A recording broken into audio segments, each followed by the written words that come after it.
Live Tamil செய்திகள். சரிக்குமப்பா நிகழ்ச்சியில் பாடப்படுகின்ற ஒவ்வொரு பாட்டும் சரிக்குமப்பா லிட்டில் ஜெம் நிகழ்ச்சிக்கு மெருகூட்டியிருக்கின்றன. இந்த நிகழ்ச்சியில் பங்கு பற்றி வருகின்ற தொடர்ந்தும் தனது வெற்றிக்கரத்தை நீட்டி வருகின்ற திவினேஷ் ஒவ்வொரு வாரமும் யாரும் எதிர்பார்க்காத விசித்திரமான பாடல்களை கொடுத்து வருகின்றார்.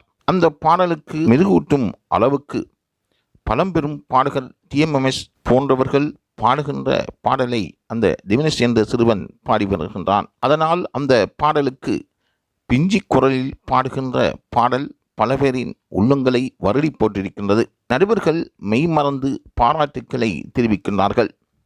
ஆனால் அன்று தொடக்கம் இன்று வரை அவன் பாடுகின்ற பாடலில் இருக்கின்ற அந்த அற்புத தன்மை பலரையும் உள்ளார்ந்தமாக சிந்திக்க வைத்திருக்கின்றது. ஒவ்வொரு வாரமும் இவன் இவ்வாறு பாடக்கூடிய ஆற்றலை பெற்றுவனா என்று ரசிகர்களை கேள்வி கேட்க வைத்திருக்கின்றது.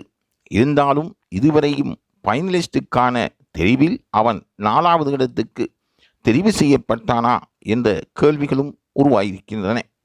பல விமர்சனங்களுக்கு மத்தியில் நடுவர்கள் திவினேஷ் தொடர்பாக ஆராய்ந்து வருகின்றார்கள். இங்கிதத்தில் திறமை இருப்பவர்களுக்கு நாங்கள் முன்னுரிமை வழங்குகின்றோம் என்று கூறினாலும் திவினேஷுக்கு ஏன் இதுவரை முன்னுரிமை வழங்கவில்லை? அளிக்கப்படுகின்ற வாக்குகள் திவினேஷுக்கு கிடைக்கவில்லையா என்ற பல கேள்விகள் உருவாகியிருக்கின்றன. ஆனால் திவினேஷை பொறுத்தவரையில் அவன் திறமையான பாடலை வழங்குவதாக ரசிகர்கள் கூறி வருகின்றார்கள்.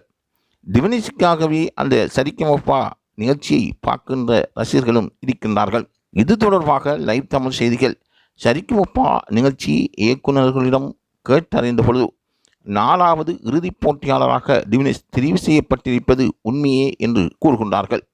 ஆனால் அதற்கான ப்ரோமோ இன்னும் வெளியாகாமல் இருப்பதால் ரசிகர்கள் கவலையடைந்திருக்கின்றார்கள். பல ரசிகர்கள் கண்ணீர் சிந்துகின்றார்கள். ஆகவே திவினேஷை கண்கலங்க வைக்கக்கூடாது இந்த நடுவர்கள் என்று பலரும் கூறுகின்றார்கள். திவினேஷ் தொடர்பான செய்திகளை தொடர்ந்தும் லைவ் தமிழ் செய்திகள் உங்களுக்கு வழங்குவதற்கு ஆயத்தமாக இருக்கின்றன.